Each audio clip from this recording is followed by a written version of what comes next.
በ48 ሰዓት ይደረጋል ተብሎ ከተፎከረውና ቃል ከተገባው ነገር አንፃር 24 ሰዓቱ ቀርቶ 24 ወር ካለፈ በኋላ ዛሬ በከፍተኛ ሁኔታ ዲያስፖራ ላይ ያለው ሚስኢንፎርሜሽን እና ዲስኢንፎርሜሽን እየጠለፈው እና አንዳንዱም ደግሞ በቀጥተኛ ተላላኪ የሆነ ለውጭ ኃይሎች ዛሬ ሴሌብሬት ላደርግ ለምን ፈለገ? ምንድነው ሴሌብሬት ያደርጋሉ? የ50 ወታደሮች ተማርኮ መረሸን ነው? ፖለቲካል ቫልዩ ምንድነው? 50 ወታደር ማርኮ መረሸን ነው? የወልዲያ በር ላይ ደርሶ መመለስ ነው በድሮን ተመቶ? የትኛው ቫልዩ እንደሆነ በነገራችን ላይ ወልዲያ እኔ እንደው የኢትዮጵያ ዋና ከተማ ሁሉ መሰለችኝ እኮ ካርታ ከፍቼ ለማየት ተገደድኩ።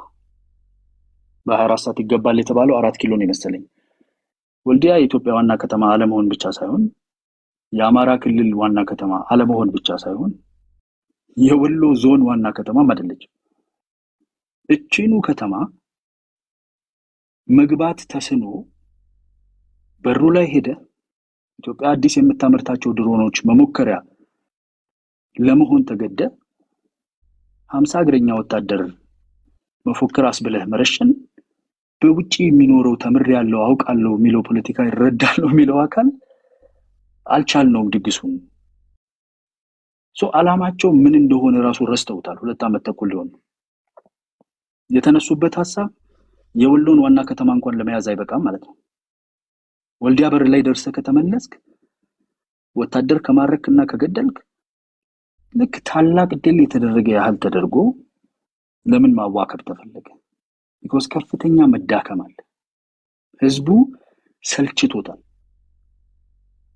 አላማ ተብሎ የተቀመጠው ነገር አሁን እየጠራ አይነጋ መስሏት ቆጥ ላይ ምን አረገች ይባል አይነት ስራዎቻቸው ወደፊት እየወጡ ማንነታቸው ወደፊት እየወጣ የምር ለህዝብ ሳይሆን ለስልጣን ቅድሚያ እንደሚሰጡና እዛ ላይ እንደሚሻኩቱ አብረው ለመስራት ደግሞ ቲፒኤልኤፍም ሆነ የውጪ ህግደፍ የሻቢያ ሊቀጥር ሊልካቸው እንደሚችል እዛው ህዝቡ ውስጥ ደግሞ መምህራንን፣ ተማሪዎችን፣ ሽማግሌዎችን እስከ መረሸን ድረስ ርህራሄ የማያሳዩ ትምህርትን ለረጅም ጊዜ ዘግተው የሚያሰቃዩ እንደሆነ ህዝቡ ነቅቶ ከውጪ ያለው የኢኮኖሚ ድጋፉን ቀነሰ፣ ውስጥ ያለው ጫናዎችን ማንሳት ጀመረ። ይሄንን ለማርከስና ይሄንን ለማርገብና የሆነ አይነት ድል አለ ብሎ ለማስመዝገብ አንድ ትንሽ ከተማ ላይ በሩ ላይ ደርሰ ካምፕ ውስጥ ያለው ወታደር ማርከህ ረሽነ ቪዲዮ አንስተ ትልቅ ድል እንደተደረገ ትልቅ ተጋድሎ እንደተደረገ አርገ መጀመሪያ ሲጀምሩ እኮ 7 ያዟቸው ትልልቅ ከተማዎች እኮ ዛሬ ለማየትም አይችሉም አይደል? ግን እና አይነት የድል የሚመስል ነገር አድርገ የውጭ ያለው የተበታተነብንን የህዝብ አቴንሽን መልሰን ሰብስበን ሳንቲሙንም ወደዚህ ማለት እንዲችል መሬት ላይም ደግሞ ትንሽ የሆነ ነገር እንቅስቃሴ ያለን እንምሰል ነው።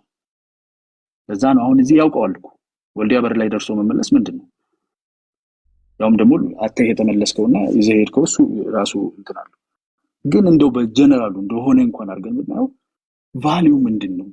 ለዚህ ቫልዩ ነው ወይ የአማራን ክልል ወጣቶች፣ ህፃናት፣ ሴቶች፣ አረጋውያን ስታሰቃይ፣ ስትገል፣ ስታስር ግብር በግድ ጥደህበት እንዳይወጣ እንዳይገባ መዳበሪያ እንዳይገዛ ለ2 ዓመት ከምናምን ያሸው ወልዲያ በር ላይ ዳመራ ለመለኮስ ሞክረህ መምጣት ነው።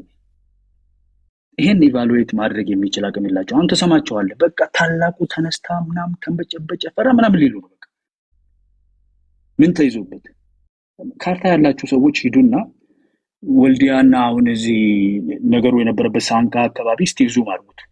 ካለው ከአማራ ክልል አንፃር ነጥብ ነው። ከኢትዮጵያ ተውት። አዲስ አበባ ያለው ሬሌቫንስ ተው። ፌደራል መንግስት ምን ማለት ነው? ይሄንን እንደ ትልቅ ድላስ መስሎ ግርግር መፍጠር የተፈለገበት ምክንያት ዲያስፖራው በብዛት ነቅቶ ብሩን መያዝ ጀመረ። መሬት ላይ ያለው ህዝብ እናንተ ጎንደር ውስጥ ራሱ አንድ ጎንደር ሆናችሁ መዋጋት ማትችሉ ሌላም አካባቢ እንደዚሁ ከሆናችሁ ህዝባችንን ለምታሰቃያላችሁ ማለት ጀመረ እና ይሄንን ሪቨርስ ለማድረግ ሻቢያንም የሰጠህንም መሳሪያ ሸጠን ጠላል ጠጣንበትም ለማለት የሚደረግ ከፍተኛ የማሟሟቅ ትንሽ ነገር አድርገህ ትልቅ የተደረገ አስመስለህ ለማሳየት የሚደረግ ጥረት ነው እና ይሄንን ሴሌብሬት እያደረጉ መኖር የሚፈልጉ የህዝቡ መስዋዕትነት ግድም አይላቸው 2 ዓመት ተሰቃይቶ አንድ አካባቢ ላይ 50 ወታደር ከተገደለ ይበቃኛል የሚል እዛው የራሱ የአማራን መከላከያ የአማራን ፖሊስ ሚሊሻ አድማ በታኝ ገለ የተወሰነ የመከላከያ ሰራዊት ሰዎችን መግደል ትልቁ ዓላማ ሆነ ከዛ ደግሞ አንተም ራስህ ሀገር ውስጥ በተሰራ ድሮን ተንጠባጥ በሜዳ ላይ መቅረት ይሄ ከሆነ ዓላማው ይሄ ከሆነ ዲያስፖራው የሚቀልበው የሚያበረታታው የሚያፋፍመው ነገር ለፖለቲካ ጥቅም መስሎኝ አይደል ቆይ እስቲ አንድ ጥያቄ ላንሳል አንድ ብርቱ ጥያቄ ላንሳል የተለያዩ የመከላከያ ባለስልጣናቶች በተለያዩ ጊዜያቶች አንደኛው 80% የአማራ ፋኖችን አጥፍተናቸዋል አዳክመናቸዋል አሁን የት ነው ያሉት እያልን እንደ ርዝራዥ እየፈለግናቸው ነው ያሉት ሲል ስንሰማ ሰምቻለሁ አንደኛው 90% አጥፍተናቸዋል ይላል አንደኛው 95% ይላል ከሞላ ጎደል ስንጨምቀው ግን ኢሬሌቫንት አድርገናቸዋል የሚሉ መግለጫዎችን በተደጋጋሚ በሰማን ጆሮአችን አሁን ጊዜ እየጠበቁ የደፈጣ ውጊያ እየከፈቱ በዚህ ደረጃ 50 ሚሊዮን 40 10 ሚሊዮን በነገራቸው ላይ ሀገር መከላከያ ሰራዊትን አንድ ራሱ መግደል እኔን ብትጠይቁኝ አንድ ራሱ የሀገር መከላከያ ሰራዊት መግደል ራሱ እኔ እንደ ክፍተት ነው ማየው ማርከው በዚህ ደረጃ እስከ መረሸን ከቻሉ ምናልባት ታክቲካቸው ነው እያደፈጡ ማጥቃት ታክቲካቸው ሊሆን ይችላል የሀገር መከላከያ ሰራዊት እንደሚለው ፋኖችን አላጠፋቸውም ወይ ከአቅሙ በላይ ሆኖባቸዋል ለሚሉ ሰዎች ትክክለኛ ማስረጃ አይሆንም ነገ እስከ ነገ ወዲያ እነዚሁ የፋኖ ኃይሎች አደከምናቸው አጠፋናቸው ተብሎ በተነገረ ቀንና ጊዜ ጠብቀው ዛሬ 50 ብለው ወይም ደግሞ 40 ማርኳል ብለው ነገ ከነገ ወዲያ 150 እና 300 1000 ላለመማረካቸው ላለመግደላቸው ምንድነው ማረጋገጫው አዎ ቴዲ እኔ እንግዲህ የምልህ ነገር ከፖለቲካ ጥቅሙና ከዓላማ አንፃር አድርጌ የማይበት ምክንያት መከላከያው በዚህ ያህል ፐርሰንት ክልሉን እንደዚህ አድርጌ ያለው ብሎ የሚናገረው ነገር አለ እነሱ የክልሉን 80-90% ተቆጣጥረናል ይላሉ አንድ ከተማ እንኳን ባላይዙበት ሁኔታ ይሄ የፕሮፓጋንዳ ስራ ነው የታጠቁ ኃይሎች በጥይት ከመታኮስ ነፍስ እስከ መጠፋፋት የሚሄዱ ኢንፎርሜሽን ላይ አኩሬሲ ግዴታ ማሳየት አለባቸው ማለት አንችልም ራሱ የፕሮፓጋንዳ የጦርነት አካል ስለሆነ ማለት ነው የምትለቀው ፕሮፓጋንዳ እኔ ያወራው ያለሁት ውጪ እዚህ እንዳለ ሰው በብዛት ሚዲያ ላይ እንዳሉ ሰዎች ፖለቲካዊ ጥቅም ይገኝበታል ብለው ይሄንን ነገር ወደፊት ከሚገፉ ሰዎች አንፃር ዛሬ ሴሌብሬት ሊያደርጉ ነጭ ለብሰው የመጡት ወልዲያ በር ላይ ደርሶ መመለስ ያለው የፖለቲካ ጥቅም ምኑ እንደሆነ ነው 80% ያለው 30% ያለው አንድም ሰው አይሞት የትጥቅ ትግል የሚባል ነገር አንድ ሀገር ውስጥ መደረጉ ቅድም ዋንጋሪ ተናግሯል የድንቁርና ምልክት ነው 4 በጣም ደሃ የሚባሉ ያልሰለጠነ ማህበረሰብ በብዛት ይኖርባቸዋል የሚባሉ ሀገሮች ብቻ ናቸው ዓለም ላይ በጦር መሳሪያ ጉዳይ ለመፍታት እየሞከሩ ያሉት በሀገራዊ ደረጃ በውስጥ ማለት ከዛ አንዱ መሆን ራሱ አሳፋሪ ነገር ነው ይሄ ራሱ ክፍተት ነው የዲሞክራሲ ምህዳራችን ክፍተት ነው ቅድም አንተ አንስተዋል አጋሪ ልብስጠይቀው ነበር ለመታገል በሩ ክፍት መሆን አለበት የዲሞክራሲያችን መዳበር አለበት ጦር መሳሪያ እንዳማራጭ ሆኖ መቅረብም የለበትም እሱ እንዳለ ሆኖ እነኛ አካላት ግን ኤግዚስት የሚያደርገውን ጠባብም ልንለው የምንችለውን የምህዳር የፖለቲካ ምህዳር ሰው ገብቶበት ነው የሚሰፋው ባይዘው የሰፊ ምህዳር ቁጭ ብሎ የሚጠብቀው የለም በየትኛውም ዓለም ላይ ገብተህ ነው የምታሰበው ታግለህ ውስጡ ተሳትፈህ ነው የምታሰበው እዛ ውስጥ መሳተፍ ፍላጎቱም ህልሙም የሌላቸው እነሱ በራሳቸው መንገድ ኢትዮጵያን ጠፍጥፈን እንሰራለን እገሌን ከዚህ እናወጣለን ነቅላለን ባይ አምባጓሮ ጀማሪዎች ናቸው ለዛ ነው 24 ሰዓት 48 ሰዓት ግምት የሰጡ ከዛ መንፈሳቸው አንፃር የሰላማዊና የፖለቲካ የዲሞክራሲ ምህዳር ስለተዘጋባቸው ወደዛ ይገቡ አስመሰለን ማየቱ ስህተት ነው መጀመሪያም ላይ ፕላን ኤ ማሊያብል ነው ወጣት ልጅ ነው እንደፈለግን አድርገን እንመራዋለን አረፋ ነው ካልሆነ ደግሞ በፕላን ቢ እናነሳለን ነበር ሁለቱም እንዳልተሳካ ያያየን ከዛ በዘለለ ሴሌብሬት ሊደረግ የተጀመረው ነገር እኔ ሚዲያ ላይ አይቻል ባይዘው አንዳንዴ አንሶባቸው ምሽግ ምናምን ሁሉ የትግራይ ጊዜ የነበረ ፎቶ ሁሉ ይጠቀም ብዙ አይነት ግርግር አለ ምንድነው ሴሌብሬት እየተደረገ ያለው ምንድነው የተገኘው ፖለቲካል ጌም የትኛው ግራውንድ ነው የተያዘው ምንድነው እስቲ የሌለን ነገር እንደዚህ አግንኖ አውጥቶ ለማዋከብ የተሞከረበት ምክንያት ዴስፐሬሽን ነው ውጊያዎች ድል ምናምን የሚባል ነገር የለም። ጸጥ ረጭ ነው። ህዝቡ መግፋት ጀምሯል፣ መጠየቅ ጀምሯል። ስለዚህ እሷን ለማክሸፍና የሆነ አይነት ትራጀክተሪ ሞመንተም አለን የምትል ቅርብ ጊዜ እንትን የምቧይካብ የሆነ አንድነት የምትባል ነገር እየተገፋፋች ነው እና እሷን ተያይዞ የመጣ የሆነ ነገር አለ። ህዝቡ አሁን አንድነትም ሰምቷል፣ የተወሰነ አይነት ድልም አሰምተነዋል። ስለዚህ አንዴ ቃለ ይህንን ይኸውልህ አንድነት የሚመስል ነገር ጀቡንን አምጥተንለታል፣ ውስጡን ለቄስ አድርገን። ከዛ ደግሞ ወልዲያ በር ላይ ሄደን የተወሰኑ ሰዎች ገለን እኛም ሞተናል። ስለዚህ ይህንን እንደ ሴሌብሬሽን እናቀርብለታለን። አንድነት ነበር የሚፈልገው፣ ድል ነበር የሚፈልገው። አሁን ሳንቲሙን ያወጣል፣ አሁን ድጋፉን ይቀጥላል። ለዚህ ተብሎ ነው ማዋከቡና ማራገቡ የተጀመረው እንጂ ወልዲያ በር ላይ ሄዶ መመለስ ማለት ደሴ እንኳን አይደለም። ወልዲያ በር ደርሰ መመለስ ማለት እንደዚህ ሴሌብሬት የምታደርግ ከሆነ ምን ያህል እንደተዳከምክ፣ ምን ያህል ዴስፕሬት እንደሆንክ የሚያሳይ ነው። ለእኔ እንደዛ ነው የተረዳሁት። ቴንኪው አያና። በሚቀጥለው በኢትዮጵያ ውስጥ ያለው ለምሳሌ የትጥቅ ትግል ያደረጉ አካላትን ታሪካቸውን ብናይ ለምሳሌ ደርግን ለመጣል በተደረገው ጥረት ወይም ደግሞ ትግል አንዳንዱ 10 ሆነው አንዳንዱ 15 ሆነው ነው የጀመሩት። ኢዲዩ ወደ ዋግምራ አካባቢ ሄደው እንደመሸገ ታውቃላችሁ።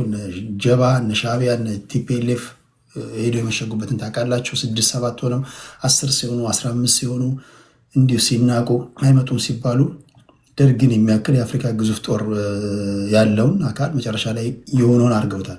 አሁን የትጥቅ ትግል እንዲሁ እንደ ዋዛ ማይታየው፣ እንደ ቀልድ ማይታየው፣ ማይናቀው ለምንድን ነው? የመረረውም ተስፋ የቆረጠውም ወንጀለኛውም በጊዜ ሂደት እየተቀላቀለው እየበዛ መምጣቱ ነው። በአጭሩ ማዳፈን ካልተቻለ ወይም ደግሞ በአጭሩ መፍትሄ ካልተፈለገ የትጥቅ ትግል ካለ እንደ አማራጭ ነው። ተስፋ ለቆረጠው ለወንጀለኛው ተስፋ ላለው። ስለዚህ ነገ ከነገ ወዲያ ደግሞ የሚያመጣው አይታወቅም። በዛ ላይ ደግሞ ለፕሮክሲ ራሱ ምቹ ይሆናል። ኢትዮጵያ ውስጥ እጃቸውን መስደድ ለሚፈልጉ አካላቶች ታጣቂ ኃይሎች ሁልጊዜ ካሉ ሰርቫይቭ የሚያደርጉ ከሆነ በህይወት ካሉ እጃቸውን እንዲሰዱ ጥሩ በር ይከፍታል። እነሱ ደግሞ እጃቸውን ሲሰዱ ዛሬ የምታያቸውን መሳሪያዎች እየያዙ ነው። ነገ ከነገ ወዲያ የመሳሪያ አይነት የሚለብሷቸው ዩኒፎርሞች፣ ሎጂስቲኮቻቸው እየሰፉ ይሄዳሉ። ስለዚህ አንድም ሆኑ ሁለት ታጣቂ ኃይሎችን መናቅ አስፈላጊ አለመሆኑን ከደርግ መማር የሚያስፈልግ ይመስለኛል። በተለይ የደርግን ጉዳይ የምታዩ ሰዎች ካላችሁ ማለት ነው። እና አሁንም የፋኖች ጉዳይ ይኸው 3ኛ ዓመታችን ነው ስናወራ እዚሁ ከቀን 1 ጀምሮ ከተጀመረበት ጊዜ ጀምሮ አብረን ያለ ነው። እንግዲህ ሳወራ የነበረው ትንታኔዎች የሌሎችንም ትንታኔዎች ሲሰሙ ነበር። በአጭር ይቋጫል ተብሎ የተጀመረው ጦርነት እያልኩኝ ይኸው ስጽፍ 3ኛ ዓመቴ ነው። አሁንም ይኸው 3ኛ ዓመቱን ይዟል። 4ኛ 5ኛ ዓመት አለመያዙን በምንድን ነው ማረጋገጫችን? እነዚህን እንድናወራበት ነው የምናወራው። የፓወር ፖለቲካ ነው። ማን ያሸንፋል ነው አት ዘ ኤንድ ኦፍ ዘ ዴይ ማን ያሸንፋል ነው። ሀገራችንን በመፍራትና በመንቀጥቀጥ እንጠብቃለን፣ እንወዳለን። ገዢው ፓርቲን በፈለግከው መንገድ ቀይረው፣ የኔ አቋም ነው። ገዢው ፓርቲን እንደፈለግ አርገጣለው፣ ከቻልክ አስወግደው። ሀገርህን ግን መጠበቅና መውደድ የሁላችንም ግዴታችን ነው። ምክንያቱም የምትታኮሰው ሀገርን ለማስተዳደር ነው። የምትታኮሰው ሀገርን ለመጠበቅ ነው። የምትታኮሰው ሀገርን ስለምትወድ ነው። ሀገርን ጠልተ ፖለቲከኛ መሆን አይቻልም። አይደለም እኔን ቢገባኝ እንደዛ ነው። ከዛ በመለስ ያለውን እንጫወታለን። ታፕታፕ እያደረጋችሁ ላላችሁ ከልብ አመሰግናል። ሁላችሁም ታፕታፕ አድርጉ። ከአያና ቀጥሎ አይ ቲንክ አፄ ዘርዓ ያዕቆብ ነው አይደል? አኪላ ሂድና ከሱ በኋላ ሄዳል። አኪላ ሂድ አንዴ እንትን እያልኩ ስለሆነ ዶክመንት እያዘጋጀ ነው። የሆነ ቦታ እንትን እየወጣው ስለሆነ እሺ፣ ወደ አኪላ እንሄዳለን። ችግር የለውም። ኦኬ ቴንክ ዩ። ሁላችሁንም ሰላም ብያለሁ። ያው ከታችም ላይም ያላችሁት ሁላችሁንም ሰላም ብያለሁ። ያው አርሌር የሚሊተሪ ስትራቴጂክ ሎኬሽኖች ቫሊዩን ካለማወቅ ካርታ ላይ አይተን ከተማዋ ትንሽ ናት፣ የአማራ ክልልም ከተማ አይደለችም በሚል ተቀምጧል። በዚሁ አጋጣሚ ኮረምን መቆጣጠር የቻለ ሰው አላማጣ ላይ እንኳን መመከት አትችልም። አላማጣን ተገደ ነው ለቀምቶቶ። ይሄ በትግራይ ጦርነት አይ ቲንክ ብዙዎቻችሁ አይታችኋል። ሌላኛው ወልዲያን የያዘ ሰው ወልዲያ ከተያዘብህ የምትቀመጠው ጋሸና ነው። በሚሊተሪ ስትራቴጂክ ሎኬሽኖች አሉና ይሄን ካለማወቅ ይመስለኛል ያው ከብልጽግናዎች የሚጠበቅ ነው ሞር ፎከስ የሚያደርጉት ፕሮፓጋንዳ ላይ ስለሆነ አሁን የፋኖ በጣም ጌኖች አሉ ሚሊተሪ ጌንስ ናቸው። አላማው ከዚህ በፊት ፋኖ ከተሞችን የፋኖ ትግል 4 ፌዝ አለው። አራተኛው አዲስ አበባ ላይ የሚቋጭ ነው። 2 ፌዝ ላይ ነን አሁን 3 እና 4 ይቀራል ማለት ነው። የመጀመሪያው ፌዝ ያው ማህበረሰቡ እንዲቀላቀለው ማንቃት ምናምን ስለነበረ ከተሞች ገብቶ አደጋ በመጣል አቅም መኖራችንን በማሳየት ሌላው ወጣቱ አማራ እንዲቀላቀሉ የማድረግ ስራ ተሰርቷል። ይሄ ከፍተኛ የሰራዊት ግንባታ ላይ ጠቅሞናል። ቢኮዝ ወጣቱ በዚህ ኃይል መተማመን ስለሚፈጥርለት ማለት ነው። አሁን ግን ሁለተኛው ግን ከከተማ ይልቅ ሚሊተሪ ኢኩፕመንትስን ቤዝ ያደረገ ትግል ላይ ነው። አሁን ፌዝ 2 ደግሞ ራስን በመሳሪያ የማጠናከር በሀብት የማጠናከር ነው። ይሄ ለፋኖም ለማህበረሰቡ ነው። አሁን ስንመለከት ለምሳሌ አሁን የኢትዮጵያ ኢኮኖሚ በጣም እየዋዠቀ ያለበት ነው። የአማራ ትግል የህልውና ትግል ህልውና በህይወት ካለመኖር ጀምሮ እስከ ኢኮኖሚ ህልውና አደጋ ውስጥ ለምሳሌ የትግራይ ጦርነት የትግራይ 1 ሚሊዮን ህዝብ ገብሮ በመጨረሻ ላይ ምንድነው የተፈጠረ? ድህነት ውስጥ ነው የወደቁት። ምክንያቱም ኢኮኖሚካል ህልውና የሚባለውን ካልኩሌት አድርገው ስላልገቡ የአማራ ህዝብ ኢኮኖሚካል አደጋ ውስጥ እንዲወድቅ በጦርነት ማግስት ስለማንፈልግ ክልላችን ውስጥ በአብይ ወይ በብልጽግና ሰራዊት የገባ 600 ቢሊዮን ብር የሚገመት የሚሊተሪ ንብረት አለ። አሁን ባለው በአሁኑ ኢኮኖሚ አማራ ክልል የቤት ዋጋ በጣም ወርዷል። ሌላ መቃዎች እንደዚህ አሴቶች ወርደዋል። አሁን ዓለም ላይ ስቶክ ላይ ነው ኢንቨስት የምታደርገው። አማራ ክልል የዛሬ ዓመት የድሽቃ ዋጋ 1.2 ሚሊዮን ብር ነበር። አሁን የድሽቃ ዋጋ 4 ሚሊዮን ብር ነው። ዳት ሚንስ አፕሪሺየት እያደረገ ቫሊዩ አፕሪሺየት እያደረገ ያለው ዌፐንስ ናቸው፣ መሳሪያዎች ናቸው። ስለዚህ መሳሪያ አንድ የኢኮኖሚ አድቫንቴጅ ነው፣ አማራጭ ነው። የአማራ ክልል 80 ቢሊዮን ብር አካባቢ ነው አመታዊ በጀቱ። 600 ቢሊዮን ብር ማለት የአማራ ክልል አመታዊ የ8 ዓመት በጀት ነው። ይሄንን 600 ቢሊዮን ብር ሪሶርስ አይ ቲንክ ምሬም የተናገረውን ሰምተህ ከሆነ መውጣት የለበትም። ይሄ የአጠቃላይ ዲሲሽን ነው። እዚህም እኔም ነኝ እንዲያውም እዚህ ቤት የዛሬ 2 ወር አካባቢ ስናገር አያላም ነበረ፣ ስቃችሁ ነበረ። ብዙ ሰው ስቋል፣ ቴዲ አልሳካም። ብዙ ሰው የብልጽግና ሰዎች ስቀው ነበር። መሳሪያው መቅረት አለበት። የመሳሪያው ቫልዩ ተናግረ ንብረት ፎከስድ ያደረገ ነው፣ ኢንቴግሬት ያደረገ ትግል ስለሆነው ፕሮፓጋንዳውን በዚህ መልክ ነው የሚሰራው። የአማራ ትግል አሁን እያደረገ ያለው በአንድ ቀን ውስጥ የማረከውን ለምሳሌ የወልዲያ ከተማ አመታዊ በጀቷ 800 ሚሊዮን ብር ነው። በአንድ ቀን እንግዲህ በ365 ቀን ውስጥ ነው። በአንድ ቀን ፋኖ 200 ሚሊዮን ብር የሚያወጣ ንብረት ማርኮ ሄዷል። 6 ሞርተር አንዱ 1 ሚሊዮን ብር ነው፣ 6 ሚሊዮን ብር። ድሽቃ 6 ማርኳል፣ አንዱ 4 ሚሊዮን ብር ነው፣ 24 ሚሊዮን ብር። ብሬል 14 ማርኳል፣ አንዱ 1 ሚሊዮን ብር ነው፣ 14 ሚሊዮን ብር። ስናይፐር 9 ማርኳል፣ አንዱ 1.2 ሚሊዮን ብር ነው፣ 10 ሚሊዮን 800 ሺህ።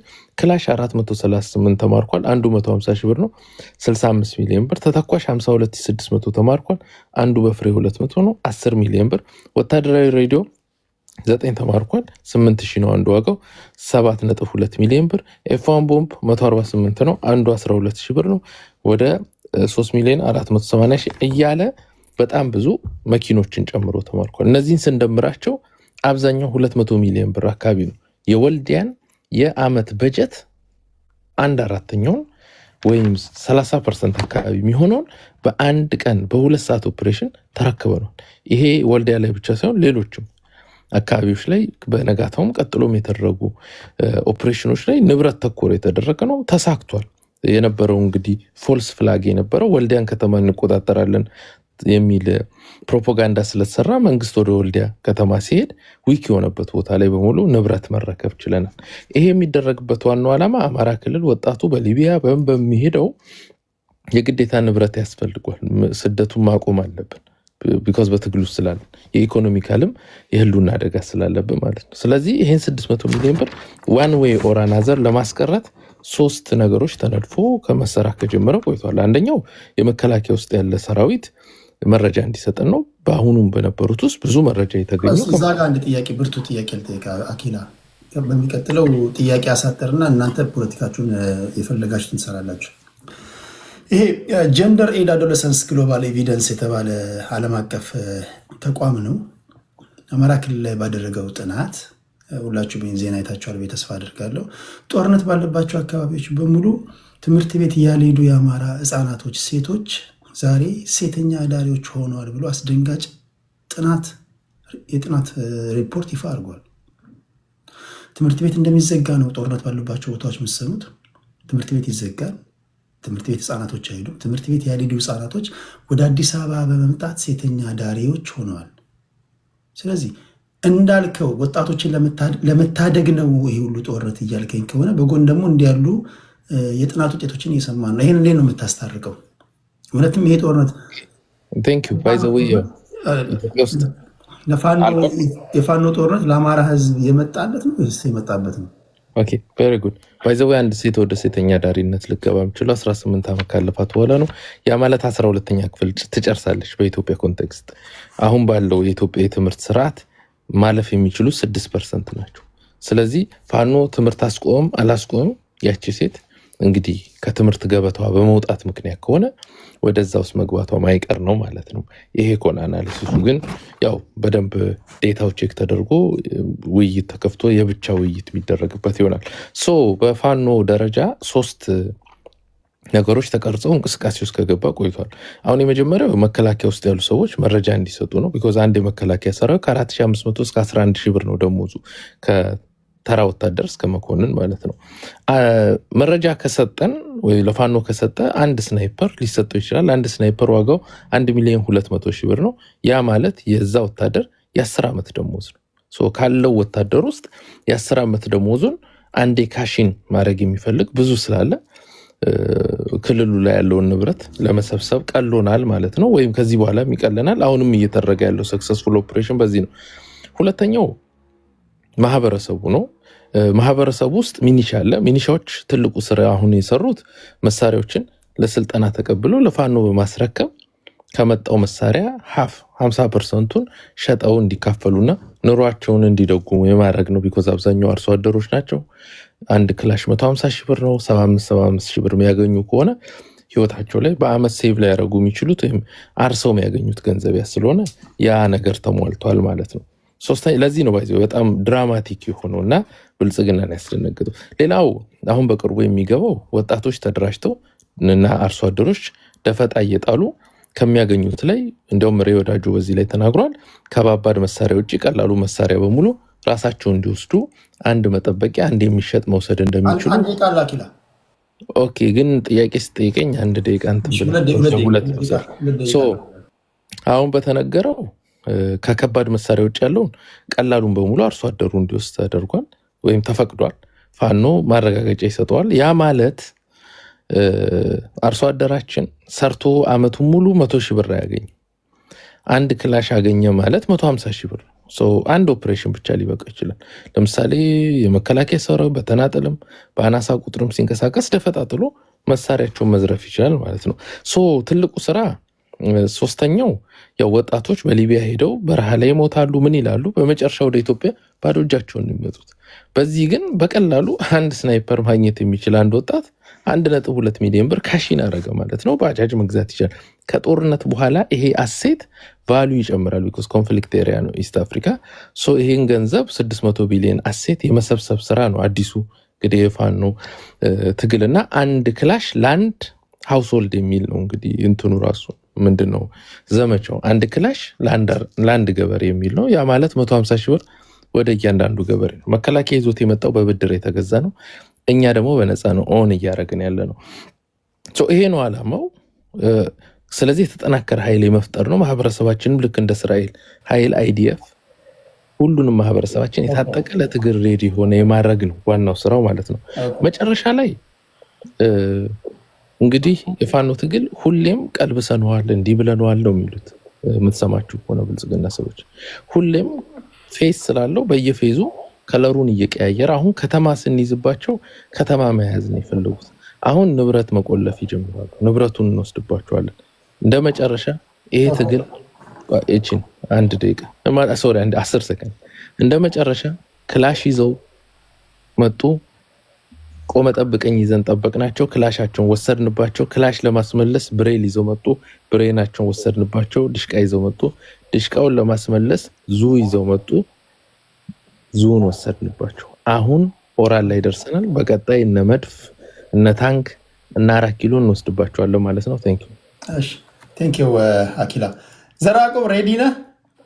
አዎ ሬዲራችን ላይ እንትን ይሄ የምትማርኩትን ክላሽንኮቭ ቆመ ጠብቀኝ ማንኛውም መሳሪያ ለህዝቡ ካከፋፈላችሁ ምናልባት በጊዜ ሂደት ህዝቡ ድጋሚ መሰብሰብ በምትፈልጉበት ሰዓት ከቁጥጥር ውጭ እንዳይሆንባችሁ መጠንቀቅ ያስፈልጋል። ቲፒኤልኤፍ አሁን የገጠመው ያ ነው።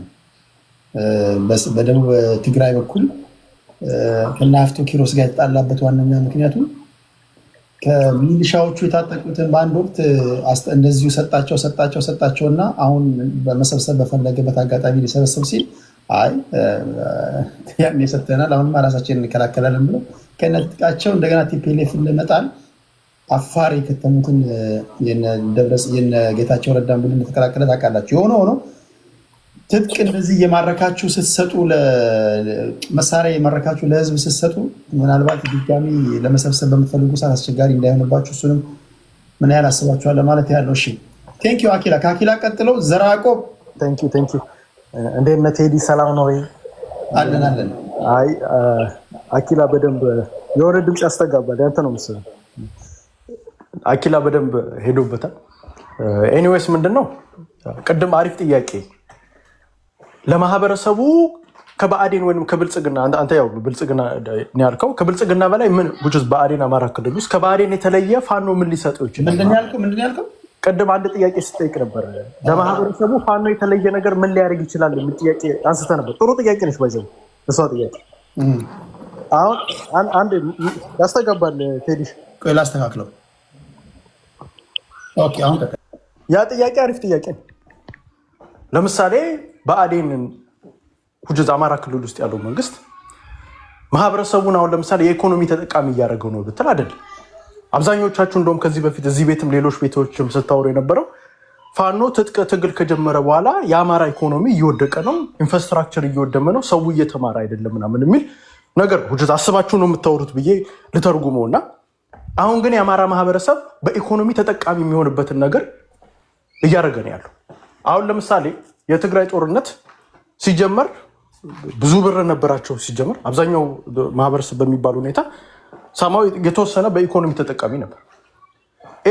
ትግላቸው ካለቀ በኋላ ግን የትግሬ እናት መጨረሻ ላይ ይሄ ትግሉ ካለቀ በኋላ አሁን ከዩኤንዩ ከኢትዮጵያ መንግስት ኮቾሮ ነው እየለበ የኛ ማህበረሰብም መጨረሻ ላይ ይሄ ትግል አሸንፈን ተጠናቀቀን ተሸነፍንም አሸንፈናል ብለህ ነው ኦልሬዲ እንዳሸነፍን ነው የምናየው። ቢጠናቀቅ እንኳን መጨረሻ ላይ ኮቾሮ ለማይሞን አልፈልግም። ማህበረሰባችን ሳማው ብዙ ሚሊዮነር ወጣቶችን መገንባት አለብን ብለን እናስባለን። ይሄም ደግሞ ብዙ ሚሊዮኖች ወጣቶች የምትገነባው በጦርነት ሰዓት ውስጥ መገንባት የምትችሉ እሱም ደግሞ ምንድነው ይሄንን የጦርነት እንትኑን የህሉና የሚታገሉ አሉ ፋኖ ማህበረሰቡ ደግሞ የኢኮኖሚ ትግል ሊያደርገው ይችላል። ማህበረሰቡ አሁን ለምሳሌ ቅድም በደንብ አኪላ እየዘረዘሩ ነበር። ብዙ አረብ ሀገር የሚሄዱ እህቶቻችን አለ ስፔሻሊ ወሎ አካባቢ፣ ጎንደር ላይ፣ ጎጃም ላይ፣ ሸዋም ላይ በየቦታው ሄደዋል። አረብ ሀገር ሄዶ መስዋዕትነት ከፍሎ በሊቢያ ሄዶ ምን ብሎ እዛ ከደረሰ በኋላ የመን ውስጥ ታግቶ ምናምን ሜክ ያርጋ አያውቅም። ይሄ ጦርነት የሚያደርገው ጦርነት ስደት ያመጣል። ይሄ ሁላ ነገር ከሚያደርግ አሁን አማራ ክልል ውስጥ ቻንስ አለው ምን ማድረግ ብር የመስራት ቻንስ አለው። አማራ ክልል ውስጥ ኤቭሪ ታይም እንትኑን ሲያዩ የአብይ አህመድ ሰራዊት ሲያዩ ብር ነው ማየት ያለበት። ተላው አንድ የአብይ አህመድ ሰራዊት 250 ሺህ የሚያክል ብር ይዞ ነው የሚዞር በየቦታው ሲዞር አየህ፣ በብር ነው መተመን ያለበት ኤቭሪቲንግ። ስለዚህ እኔ አሁን ያለው ወጣት ተነስቶ ከሀገር ልውጣ ቢል ወርዝለስ ነው የሚያደርገው። ጊዜውን ታይም አድርጎ ይሙት አይሙት አያውቅ። ኢቨን ሰርቶ ሳውዲ አረቢያ እንኳን ቢሄድ ማክሲመም ስንት ብር ነው ሊሰራ የሚችል? ማክሲመም በጣም በዛ ከተባለ 2 ዓመት ቆይቶ 250 ሺህ 300 እንደውም ግማሾቹ ነው ብር ሳይኖራቸው የሚመጡት። ሳማው ግን መጥቶ ብር የሚሰራ ከሆነ ሳማው አማራ ክልል ውስጥ ገብቶ ቢጠቁመው ለምሳሌ ለሰይ ባጃጅ ሹፌር ነው እንበል። ባጃጅ ሹፌር ማክሲመም አገኘ ከተባለ 1000 ብር ነው የሚያገኝ። ሳማው ግን ቢጠቁም ግን ስንት ብር ያገኛል? አሁን ለምሳሌ ያውቃሉ ባጃጅ ሹፌሮቹ መከላከያ የት እንደሚገባ በየት በኩል እንደሚሄድ ኤቭሪቲንግ። ለፋኖ ቢጠቁም ስንት ብር ያገኛል? አንድ ክላሽ እንኳን ቢያገኝ 150 ሺህ ብር።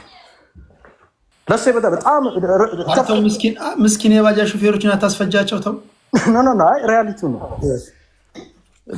ነው 400 ብር ነው 500 ማክሲመም በጣም ከተባለ በቀን 1000 ብር ነው የሚሰሩት። በአንድ ቀን ግን ያወጣት ሚሊዮነር መሆን ይችላል ከጠቆሙ። መከላከያ የሚወጣበትን የሚገባበትን ያውቁታል። ባይዘው የት እንደሚወጣ ምን ኮንቬ የት በኩል እያንዳንዱ ኮንቬ በትንሹ 20 ሚሊዮን እስከ 40 ሚሊዮን ነው ይዞ የሚዞሩ። አንዷ ኮንቬ ይዛ የምትዞሩ በአንድ ቀን ውስጥ አንድ ስናይፐር ዋጋ ወይም አንድ ስናይፐር ዋጋ ብትሰጠው 1.2 ሚሊዮን። ኦፍኮርስ ፋኖ ከዛ ውስጥ የሚወስደውን ይወስድ ብዙ ነው እዛ ውስጥ ያለው የ20 ሚሊዮን እቃ ያስክ ማለት በጣም ብዙ እቃ ነው። እሱን ያው ፋኖ ለመታገል ይጠቀምበታል። ማህበረሰቡ ግን የኢኮኖሚ ተጠቃሚ ይሆናል። በአንድ ቀን ሚሊዮነር የሚሆንበትን ወጣቶች እያፈራን ነው። ይህንን አንደርስታንድ። እኔ ከዚህ ትግል መጨረሻ ላይ ይሄ ትግል ካለቀ በኋላ መጨረሻው ሰዓት ላይ የአማራ ህዝብ መጨረሻው ሰዓት ላይ እንትን እንዳይል እፈልጋለሁ፣ ድሃ ሆኖ እንዳይቀር። ስለዚህ ይሄ አንደኛው ፕሮጀክታችን። ሌላው ማህበረሰቡ ቢደራጅስ? አሁን ለምሳሌ ገበሬዎች አሉ አርሰው ምን ብለው ምናምን ኤቭሪቲንግ አድርገው በጣም በዛ ከተባለ 150 ከመቶ እስከ 200 ሺህ ብር ነው የሚሰሩት በዛ ከተባለ። ገበሬው ግን ቢደራጅና 1 ለ5 ሆኖ ቢደራጅ ዘመድ ሊሆን ይችላል፣ ጎረቤቶች ሆነው ያውቃሉ። ባይዘው መከላከያ የት እንዳለ ሁሉም ያውቃል። ጠብቆ ግን እዛ አንድ የ2 ሳምንት ፕሮጀክት አድርጎ ቢሰራ ምን ማድረግ ይችላል? በአንድ ቀን ውስጥ የ20 ሚሊዮን ውስጥ የያዘ ኮንቬ መጥቶ ምን ማድረግ ይችላል? መያዝ ይችላል። አየህ። ስለዚህ ይህንን እንትኑን የኢኮኖሚ ጫናህን መቀልበስ ትችላል። ምን ያደርጓል? አሁን በአጭር ጊዜ በአንተ የቁጥር ካልኩሌሽን ሚሊዮነር ያደርጓል እንዴ? አንድ እንትን ካስ አንዱ ኮንቬ ካስ 20 ሚሊዮን ብር እኮ ነው እያወራ ያለው። እና ታዲያ እንዲህ ሚሊዮነር የሚያደርገው ከሆነ አንተ ገብተህ ስራው ለምን አስራ እኔማ ውጭ ነኝ ያለው ውጭ የሚል ታደርጋለህ። አንድ ልጨርስ፣ አንድ ሀሳብ ልጨርስ። እኮ ሪያሊቲ ነው። ቢካዝ አሁን ማህበረሰባችንን አሁን የሆነ ያስተጋባል። ማህበረሰባችን አሁን ምን ሆኗል እንደምታየው። አሁን ለምሳሌ ኦፍኮርስ ትግሉ ኦልሬዲ አንደርስታንድ አድርጎታል። አብይ አህመድ ሰራዊት እየገደለው እንደሆነ ምናምን አንደርስታንድ አድርጎታል። ግን ከዛ በላይ ግን ማነሳ ሌላ ደግሞ የምታነሳ አሁን እየጠየቀ ያለው ኢኮኖሚ ነው፣ ብር ነው እየጠየቀ ያለው። ማህበረሰቡ ተቸግሯል፣ መስዋዕትነት እየከፈለ ነው። ስለዚህ ይሄንን የብር እንትን ኢኮኖሚውን ጫና ሊያቃልል የሚችለው በዚህ አይነት ነገር። ስለዚህ ማርኬት ስትታጠቅን መሸጥ ትችላለህ። አንድ አሁን ለምሳሌ ድሽቃ አሁን ለምሳሌ አንድ እንትን ኮንቬ የሚመታ እዛ ውስጥ ኮንቬ ውስጥ 2 ድሽቃ ማክሲመም አለ። 2 ድሽቃ ማለት አንድ ድሽቃ 4 ሚሊዮን ብር። ያንን ድሽቃ የራሱ ሴቭ አድርጎ አሁን ለምሳሌ በውጭ ሀገራቶች በተለያዩ ሀገራቶች አሜሪካም ሊሆን ይችላል ማህበረሰብ ኢንቨስት በሰላም ሀገር ላይ ኢንቨስት የምታደርገው ስታክ ማርኬት ላይ ሪል ስቴት ቤቶች ላይ ምናምን ኢንቨስት የምታደርገው የቤት ዋጋ እየጨመረ የስታክ ዋጋ እየጨመረ ይመጣል።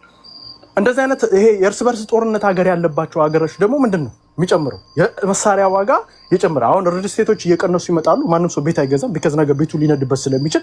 ምንድነው ግን የመሳሪያ ዋጋ ግን እየጨመረ ነው የሚሄደው። ለምሳሌ ቅድም እንደ አኪላስ 1.2 ሚሊዮን የነበረው የዛሬ 2 ዓመት አሁን ወስን 4 ሚሊዮን ነው።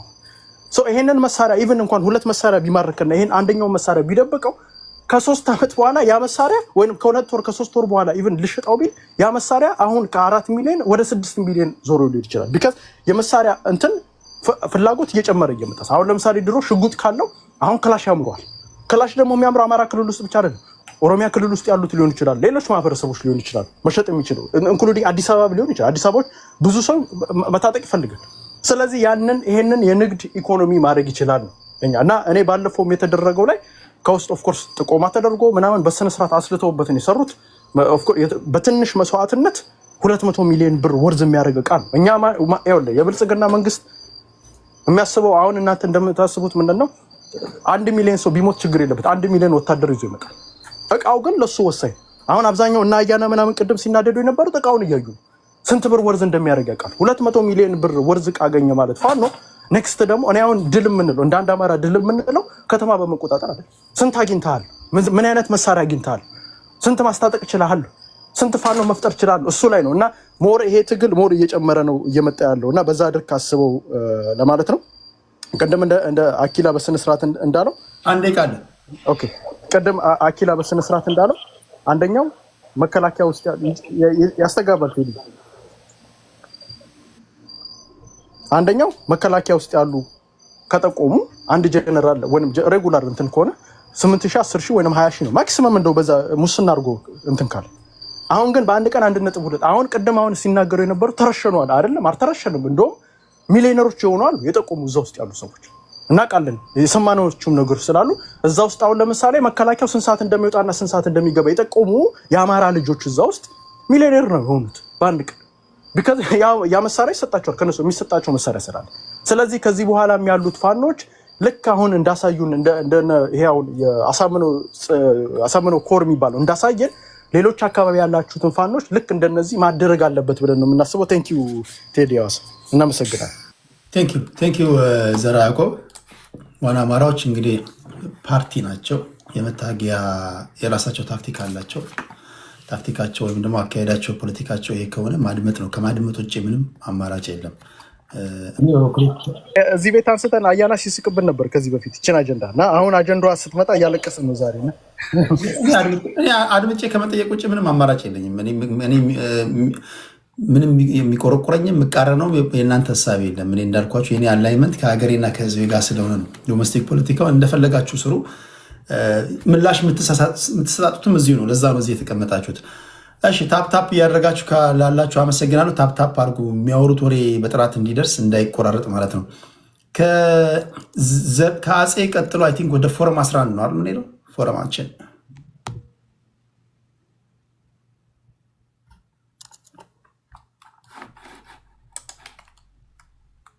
ፎረም አለ።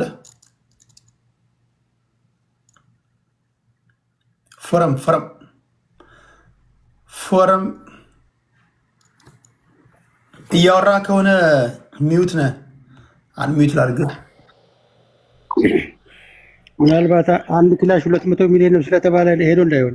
ኦኬ ፎረምን ወደ ታች እናወርድና ከታች ሰዎች እናስገባለን። ቶሎ ቶሎ ከሌላችሁ ሰዓት ለመቆጠብ ያህል ፎረም ካለ በጣም ጎበዝ ልጅ ነው፣ አሪፍ ልጅ ነው። ጸባዩ ተመችቶኛል።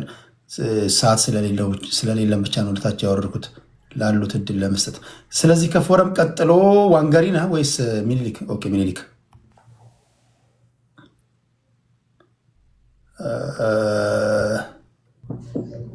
Okay, thank you, Teddy. የሰዎችን ሪያክሽን በማየት ብዙ ነገር መገንዘብ ትችላለህ። ይሄ ሞኒተሪ የሆነ የትግል አስተሳሰብህ አግባብ ነው ብዬ አላምንም። ከገንዘቡ ጋር አይደለም ትግሉ፣ ወይንም ከገንዘቡ በበለጠ መሳሪያ መማረኩ ላይ ያተኮረ ትግል ነው። ይሄ ዝም ብሎ ሰዎች ገንዘብ እናገኛለን ብለው የሚታገሉት ትግል አይደለም። እንደዛ አይነት ሰፊ እንትን ውስጥ መግባቱ እንደዛ ይመስል ስለሚያደርገው ከዛ ባለፈ ግን ብዙ እናስታውሳለን። አሁን የሰዎችን ሪያክሽን ስታይ ምንም አታመጡም፣ ከቤተክርስቲያን አትወጡም፣ አንድ ቀን ሰው ማርካችሁ አታውቁም፣ መሳሪያ የላችሁም ያልተባለ ነገር የለም። የአማራ ህዝብ የህልውና ጥያቄ አለው። የታጠቁ ወጣቶች በሁሉም መንገድ ሞክረው መጨረሻ አማራጭ የሚሉትን የትጥቅ ትግል ይዘዋል የሚለውን በእውነት የሚያዩ ያውቁታል። በባለጊዜነት፣ በጸረ አማራ ጥላቻ፣ በተለያየ ምክንያት ይህንን ጥያቄ አግኖሌጅ እንኳን አያደርጉት። ጥያቄ ካለው ብሎ ሁሉ ያጣጥሉታል። እና እነዚህ ሰዎች መጥተው ዛሬ የዲሞክራሲያዊ መንገድ እንዳለም ሊነግሩን ይሞክራሉ። የትጥቅ ትግል ኋላ ቀር እንደሆነም ሊነግሩን ይሞክራሉ። የአማራ ህዝብ የህልውና ጥያቄ በሁሉም መንገድ አብሶ ከለውጡ በኋላ ሊመለስ የሚችልባቸው ሰፋፊ አጋጣሚዎች ነበሩ። ይህንን አጋጣሚ ተጠቅሞ የአንድ ሀገር መንግስት የትልቅ ህዝብን ጥያቄ በመመለስ ፋንታ ሱሪ አስፈታቸዋለሁ፣ ቀበቶ አስፈታቸዋለሁ፣ መሳሪያ አስፈታቸዋለሁ ሚል ንቀት ጥጋብ ውስጥ ገብቶ እየደረሰ ያለ ነገር ነው። አሁን የምታዩት ሁሉ ጥያቄ የለም ብለው ከሚጠይቁት ብዙ ከመናደድ ውጭ ብዙም አንጠብቅም። ቢካዝ የደረሰው ፋኖ ያገኘው ድል ሰራዊት ውስጥ በደንብ ሰራዊት ውስጥ በሁሉም በእዝ ሰንሰለት ውስጥ በስነስርዓት የሚረዱት ሀቅን ሃይላይት ያደረገ የኢትዮጵያ መከላከያ ሰራዊት በዩኒፎርሙ ብቻ የኢትዮጵያ መከላከያ ሰራዊት ሆኖ የቀረው የብልጽግና ስልጣን ጠባቂና የህዝብን ድምፅ በጉልበት ዝም አስብላለሁ ብሎ የገባው ኃይል ጸረ ኢትዮጵያ የሆነ አካልን ሲታገል የሚሰማው የሞራል የበላይነትና ከጎኑ ቆመው ጸረ ኢትዮጵያኖችን ሲታገሉ የነበሩ ፋኖችን ሲዋጋ የሚዋጋበት የሞራል ደረጃ እኩል አይደለም። መከላከያ ሰራዊት ውስጥ እዚህ ቲክታክ ላይ የምናውቃቸው ልጆች የመከላከያ ሰራዊት ዩኒፎርም ለብሰው በላይቭ ተስፋ ሲቆርጡ አይተናቸዋል። ይሄ አማራ ላይ የሚደረገው ነገር በጣም በጣም በጣም ትክክል እንዳልሆነ ጸረ ኢትዮጵያ እንደሆነ ያምኑታል። የአማራ ህዝብ ጥያቄ ትክክል እንደሆነ ከልባቸው ያምናሉ። አይተውታል ብዙዎቹ እና እነዚህ ወታደሮች መሪዎቹ እየወጡ እንደሚደነፉት አይነት ስሜት ውስጣቸው የለም። የሚታገሉት ኃይል ጸረ ኢትዮጵያ እንዳልሆነ የሚታገሉት ትግል ለኢትዮጵያ ሳይሆን ለስልጣን እንደሆነ እየተገነዘቡ ከላይ እስከታች የእዝ ሰንሰለት ውስጥ ያሉ መከላከያ ውስጥ ብዙ መረጃ ይሰጣሉ። ብዙ የፋኖን የትጥቅ ጥያቄ ሀቀኛ እንደሆነ ያምኑበታል። ከምንም ነገር በላይ የሚባሉትና የሚሰጣቸው ግዳጅና ልባቸው ውስጥ ያለው እውነት አንድ አይነት አይደለም። ይሄ ለሚሞትበት ነገር የማያምን ወታደርና የሚሞትበትን ነገር 100% የሚያምን የፋኖ ወጣት በኩል ሞራል አይዋጋም። ግዴለሽነት ለህዝቡ ስለማይሰማው ነው ፋኖ ከተማ ውስጥ ገብቶ ከፍተኛ የከተማ ጦርነቶች አድርጎ የሚመጣውን ውድመት ህዝቡ ላይ ስለሚያውቅ ነው ከተማ የማይዘው። ከተማ ይዘው ሰዋት ከተማ ውስጥ ገብቶ የፈለገውትን ይዘው እየወጡ እንደሆነ በአይናችሁ እያያችሁ ነው። የትኛው የብልጽግና የፖለቲካ ባለስልጣን ነው በመከላከያ በልዩ ኃይል ነፍ ቪኤት እየተከተለው ካልሆነ ከቤቱ እንኳን ብቅ ብሎ የማያጮልቅ በወታደር እየተጠበቀ የሚኖር የብልጽግና የፖለቲካ እዝ ሰንሰለት በፍራቻ ውስጥ ያውቋል። አሁን ግልጽ ማድረግ አለብን። ተመልካቹ አንዴ አድማጭ ተመልካቹ የሆነ ነገር ግልጽ ማድረግ መሆን አለበት ለራሳቸውም ደጋፊዎች። የፋኖ ትግል መሳሪያ የሸጠ መክበር ነው ወይስ የህልውና ትግሉን አስመልሶ ደህንነቱን አስጠብቆ 4 ኪሎ መቆጣጠር ነው እንደምትሉት? ምንድን ነው አሁን ለምሳሌ ዋና አማራዎች ቅድም ዘራ ያዕቆብ ሲናገር እንደሰማው አንድ መሳሪያ ተምኖ ራሱን በቻለ መንገድ እንዴት መክበር እንደሚችል ተናግሯል። እግረ መንገዱን ቢዝነስ እንደሆነም አሳይቷል። ወጣቶችን ማብቃት እንደሆነም ተናግሯል። አንተ ደግሞ የምትለው 4 ኪሎ መቆጣጠር ነው የምትለው። ትክክለኛ ትግሉ ምንድን ነው? እኔ ስንት ደቂቃ አለኝ? አጠር ያለ ባለኝ ደቂቃ ያህል የሚበቃ መልስ እንድሰጥ። ለዚህ 2 ደቂቃ ሰጥቻለሁ። ችግር የለውም። 2 ደቂቃ አለ። በአጠቃላይ 4 ደቂቃ አለ።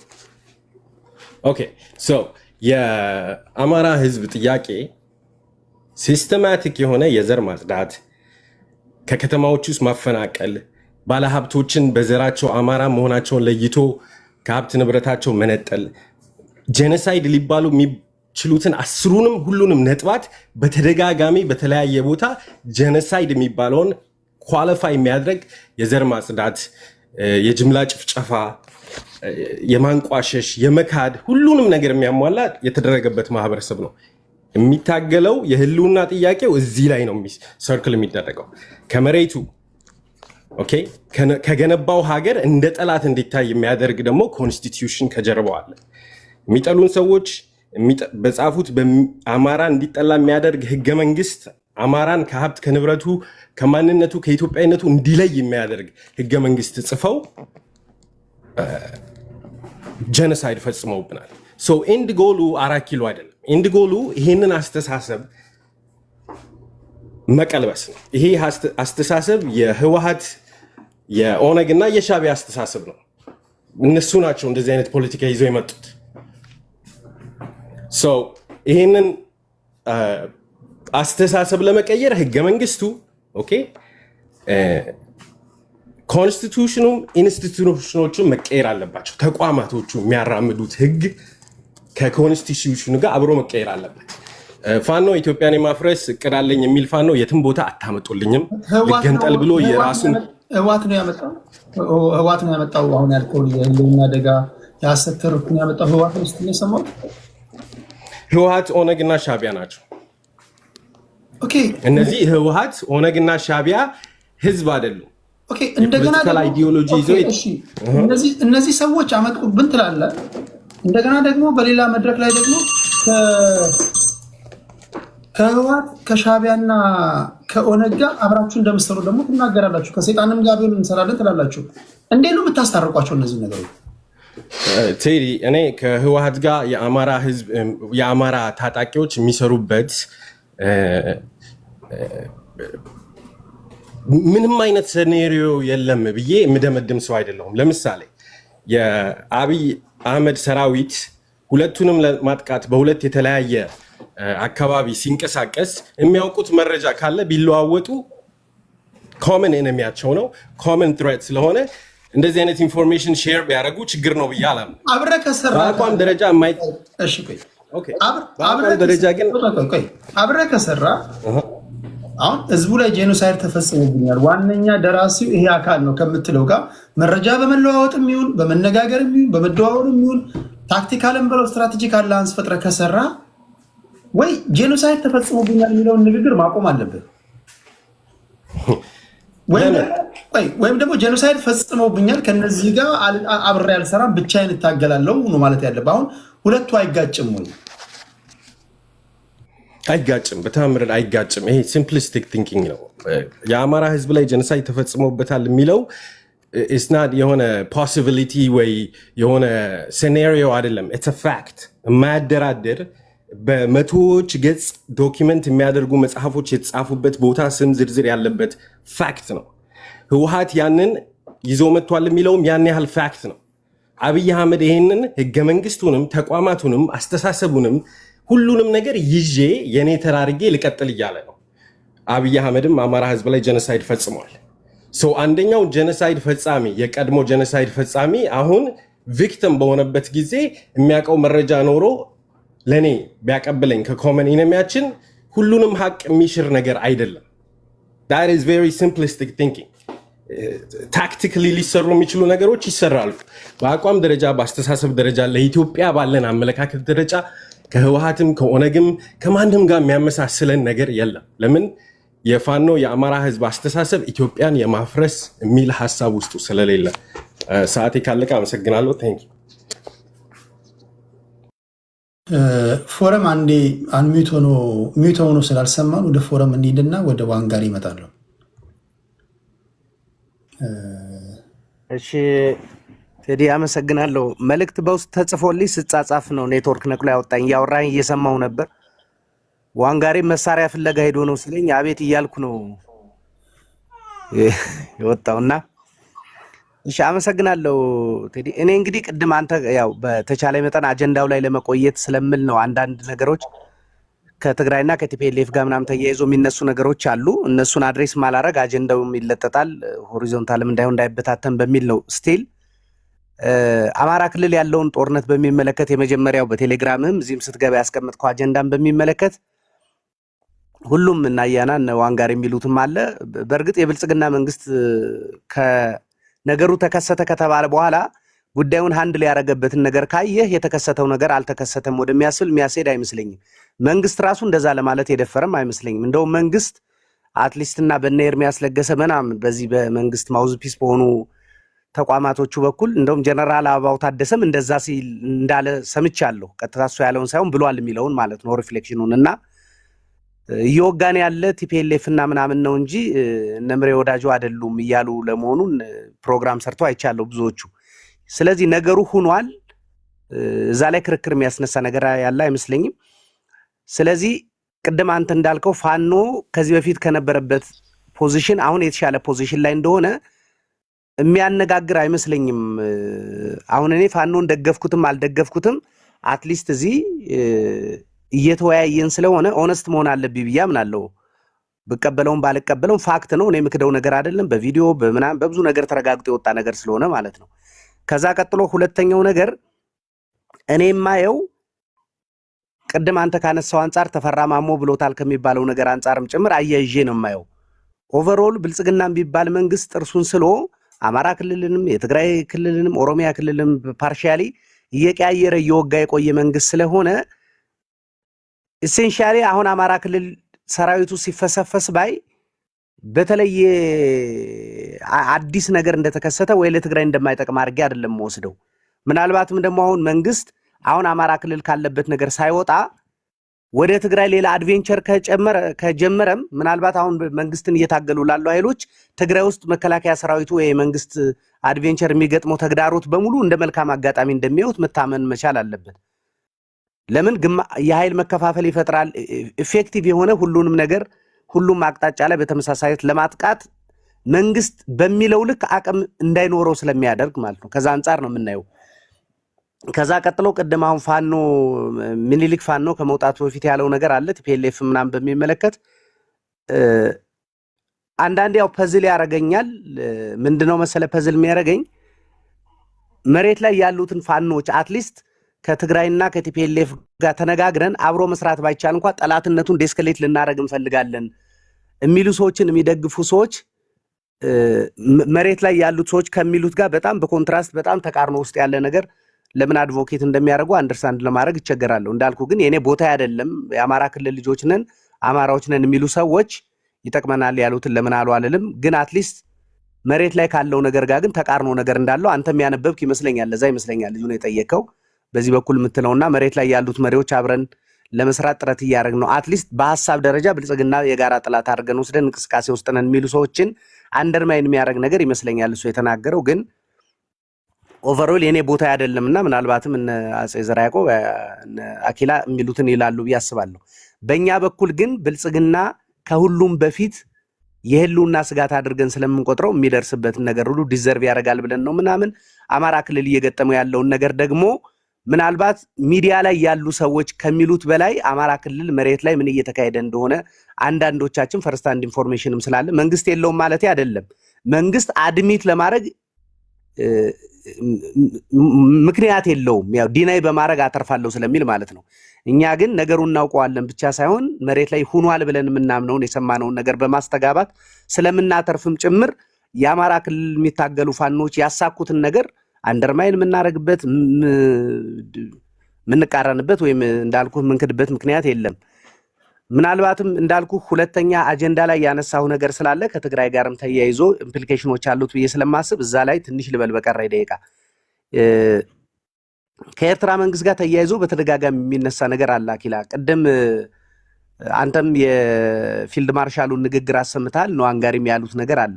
አሁን አንዱ ፐዝሊንግ ነገር ብሔራዊ ታሪካዊ ጠላት ከሆነ ሻቢያ ባለፈው አያናንም እንደውም ኮንግራ መንግስት ላይም ኦፊሻል ኢንተርቪውን እያየው ነበርና 30 ምናምን ዓመት ሙሉ ሻቢያ የሚባል ተቋምና እንዳልኩ ኦቨርኦል የኤርትራ ስቴት ማሽነሪ ሀገሪቷን ከቦ አፍኖ ምናምን እንዴት ይዟት እንደነበር ምናምንም ሲያወራ ሰምቼዋለሁ። እና ታሪካዊ ጠላት ከነበር በትግራይ ጦርነት ጊዜ ለ2 ዓመት ኢዘር መንግስት ሚስጀጅ አድርጓል ማለት ነው። ኤርትራ የሚባልና ሻቢያ የሚባል ድርጅትን በ2 ዓመቱ ጦርነት ኮምፕሌትሊ ታሪካዊ ጠላት መሆናቸውን ረስቶ ትግራይ ውስጥ ጎትቶ አስገብቶ የትግራይን ህዝብ አስጨፍጭፏል። ካልሆነ ደግሞ ከኤርትራ ወይ ሻቢያ ለኢትዮጵያ ካለው ታሪካዊ ጠላትነት ይልቅ የትግራይ ህዝብን ማጥቃት የበለጠ ኢምፖርታንት አድርገው ወስደውታል ማለት ነው። ኦቨርኦል መንግስት እንኳን በዚህ ደረጃ ታሪካዊ ጠላቴ ከሚለው ጋር ተለዋዋጭ የሆነ ፖሊሲ ካለው ቀጥቃጭ አካል የሚቀጠቀጠው ህዝብ ኮንሲስተንትሊ የኤርትራና የሻቢያን ታሪካዊ ጠላትነት የሙጢ ብሎ እንዲይዝ ኤክስፔክት ማድረግ በጣም በጣም አስቂኝ ነገር ነው። ልንሞት ፈርተናል። ብልጽግና የሚባል ሪሶርስፉል መንግስት ነው። ሀገር የሚመራ መንግስት ነው። ለተለያዩ አድቫንስድ መሳሪያዎችና ለ100 ሚሊዮን ህዝብ ሪሶርስ አክሰስ አለው። ጠቅላይ ሚኒስትሩም እኮ ብለዋል የድሃ ልጅ የሞላበት ሀገር ነው። በተለይ ደግሞ አሁን 12ኛ ክፍል 2-3% ተማሪ በሚያልፍበት ሀገር ወጣቱ ምንም የሥራ አማራጭ በሌለበት ሀገር ውስጥ በሚሊዮን ሰራዊት በየወሩ እየመለመሉ ጦርነቱን 10 ዓመት ማስቀጠል ይቻላል። ይሄ ጠቅላይ ሚኒስትሩ በግልጽ ያሉት ፖሊሲ ነው።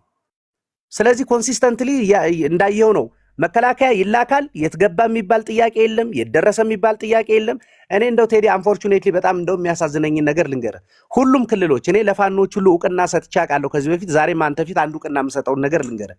በትግራይ የሞተውን ሰራዊት ሁሉም ባለስልጣናት ቤት ድረስ ሄደው አስረድተዋል፣ አስለቅሰዋል። አዘኑም አላዘኑም አትሊስት አስመስለው እንኳ ቢሆን መርዶ ይነግራሉ። የኢትዮጵያ መንግስት አንድ ቀንም ለተሰዉ መከላከያዎች መርዶ ሲነግር ሰምተህ አታውቅም። መሞታቸውንም አክኖሌጅ ሲያደርግ ሰምተህ አታውቅም። መንግስትን እንደግፋለን የሚሉ ሰዎችም መከላከያውን ወደ ጦርነት ለመላክ ሲገፋፉት እንጂ በሞቱ ይሁን ሲማረክ ሁሉ እንዴት እንደሚክዱት ስታይ ምን ያህል በምንም ሁኔታ ቢሆን ሰው ጋፈን እንደምንልክ የተማመኑ ይመስላል። ማለት ሪኮግናይዝ ብናረገው መስዋዕትነቱን ባናረገው ምርኮውን ሪኮግናይዝ ባናረገው ብናረገው እያየህ እኮ ነው። ፎቶሾፕ ነው ይላሉ። ቅድም አንተ እንዳልከው እኮ እነዚህ ሰዎች ቪዲዮ ያላቸው ፎቶ ያላቸው የሚያሳዝኑ ህፃናት ጉስቁልቁል ያሉ ሲማረኩ ሁሉ ግራ የተጋቡ ህፃናትን ቪዲዮ እያየህ እነዚህን ሰዎች የሚጠብቁ እናቶች የሚጠብቁ ልጆች ወንድም እህቶች እንዳሉ ከግምት ውስጥ ባላስገባ መልኩ ፎቶሾፕ ነው ይለዋል። መከላከያ ድል ባመጣ ሁሉ ድሉን ይጋሩታል። የተዋረደ በመሰላቸው የወደቀ በመሰላቸው ጊዜ ሁሉ ይክዱታል። ይሄ አንዱ ማሳያ ምን መሰለ፣ ሰራዊት ከየትም ቦታ ቢሆን ጋፈን እንደሚወስዱ ግን እርግጠኛ ናቸው። እንዳየው ደግሞ ቱ ሳም ኤክስተንት በየጊዜው አሁን የዛሬ 15 ቀን 20 ቀን አካባቢ ይመስለኛል በ10 ሺዎች የሚቆጠር በብር ሸለቆ በውርሶና በብላቴ ምናምን የተመረቀ ሰው አሳይተዋል። እነሱ ፕሮባብሊ ሰሞኑን እነምሬ እጅ ላይ ከወደቁትም ውስጥ ሊሆን ይችላል። አሁን ደግሞ ብርሃኑ ጁላ ውርሶ እያየው ነው። ኦቨርኦል ምንድነው? ከዚህ በተቃራኒ እንደውም ታጣቂዎች በትግራይም በአማራ ክልልም ያሉ ፋኖች ማይተ ከሆነ የተሰውባቸውን ሰዎች እሺ ቴዲ መቃብራቸው ድረስ ሄደው አክኖሌጅ ያደርጋሉ፣ ሴሌብሬት ያደርጓቸዋል፣ ይዘክሯቸዋል፣ መሞታቸውን ያምናሉ፣ የተሰውበትን ቦታ ሁሉ ይገልጻሉ፣ ቤተሰቦቻቸውን የመጽናኛ መልእክት ምናምን ለመላክ ይሞክራሉ። ስለዚህ መንግስት ከአማጽያን ያልተናነሰ ምናልባትም የባሰ ሞራል ውድቀት ውስጥ ነው ያለ። ለዚህ ነው ትረስት ያጣ ብዬ ነው ማምን። አክኖሌጅ ማድረግ ይገባል። ገፋፍተህ የምትልከው መከላከያ ሰራዊት ሲማረክ ይሁን ሲሞት እውቅና መስጠት ይገባል። ችግሩ እንደገጠመው ግን መካድ ብዙ አንተ ምንም ማናችንም የምንቀበለው ነገር አይመስለኝም። ፕሮዳክቲቭ ነው ብዬ አላምንም። አመሰግናለሁ ቴዲ። ቴንክ ዩ ፎረም። አንድ ማስታወቂያ አለ። ነገ ሁላችሁም በጉጉት የምትጠብቁት አንድ ጉዳይ አለ። እዚህ ሶሻል ሚዲያ ላይ ሁሉም ገንዘብ ይሰበስባል። የሚሰበሰበው ገንዘብ ደግሞ ጥያቄ አስነስቷል። እንደምታውቁት ከሀገር ውጭ ያሉ ዲያስፖራዎች ገንዘባቸውን ይሰጣሉ። ዲያስፖራው ገንዘብ ይጠይቃል፣ ተገቢውን ክብር ግን አያገኝም። ሁሉም ጥርጣሬ ያለው፣ ሁሉም ጥያቄ ያለው። ነገ ቲክቶክ ላይ ገንዘብ የሚሰበሰቡ የተቸገረ እንረዳለን የሚሉ በክብር መጥተው ጥያቄ ይጠየቃሉ። ይህንን ጥያቄ መጠየቅ መብት አላችሁ። እናንተ መታችሁ በውስጣችሁ የሚብላላ ጥያቄ ካለ ጠይቋችኋላችሁ። ገንዘቡ ቀላል አይደለም። ይህ ዝም ብሎ 1000፣ 2000፣ 3000 እንዳይመስላችሁ በሚሊዮን ዶላር የሚቆጠር ነው። እንደሰማችሁት አናዳጅ ነገሮች ምንድን ናቸው? ዲያስፖራው ወገን ተቸገረ በተባለ ሰዓት፣ ታመመ በተባለ ሰዓት ገንዘብ ይጠይቃል፣ ገንዘቡን ይሰጣል። መልሰው ግን ዲያስፖራውን ከማመስገን አንዳንዶቹ ከዲያስፖራው ገንዘብ ሰብስበው እራሳቸው ይመሰገኑበታል። አንዳንዶቹ እራሳቸው ዲያስፖራውን ያላግጡበታል። አንዳንዶች ላሜ ቦራ ይላሉ፣ አንዳንዶች ፋራ ይላሉ፣ አንዳንዶች አለባበስ ማቅ ይሉታል። ወገኑን በረዳ ማለት ነው። ስለዚህ እነዚህ ጥርጣሬ የተነሳባቸው ገንዘብ ሰብሳቢዎች በሙሉ ነገ በክብር መጥተው ይጠየቃሉ። ዲያስፖራው ፍንትው ያለ ነገር ያገኛል። ከዛም ጥያቄው ምንድነው የሚሆነው? ታማኒነታቸውን ካስረዱ በኋላ ትክክለኞቹ ገንዘብ ሰብሳቢዎች እነማን ናቸው? ጥርጣሬዎቻችሁን ፍንትው አድርጎ ከተመለሰላችሁ በኋላ ገንዘባችሁን ለማን መላክ እንዳለባችሁ እንድታውቁ ነው። ሌላ ነገር የለውም። ነገ አለ።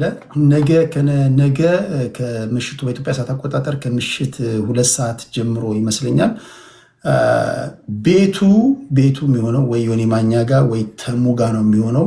ሁለቱ ጋር ማይሆን ከሆነ ምናልባት እኔ ከቻልኩኝ እኔ ጋር እስካሁን እስከማውቀው ድረስ እንደማይሆን ነግሬያቸዋለሁ። ሁለቱ የማይችሉበት አጋጣሚ ከተፈጠረ እኔ ጋር ላረግ እችላለሁ። ግን እስካሁን ባለው ሁኔታ የተያዘው ወይ ዮኒ ጋር ወይ ተሙ ጋር ነው፣ ወይም ሌላ ሶስተኛ ቤት ካለ እነግራችኋለን። ገንዘብ ሰብሳቢዎቹ ቤት ግን አይደለም፣ እንደዛ ሳይሆን ሌላ ቦታ ነው። ስለዚህ ጥያቄ ያላችሁ በሙሉ ስልክ ቁጥሬን አስቀምጫለሁ። እዚህ የስራ ስልክ ቁጥር ነው። በዚህ ላይ ጥያቄዎቻችሁን መላክ ትችላላችሁ።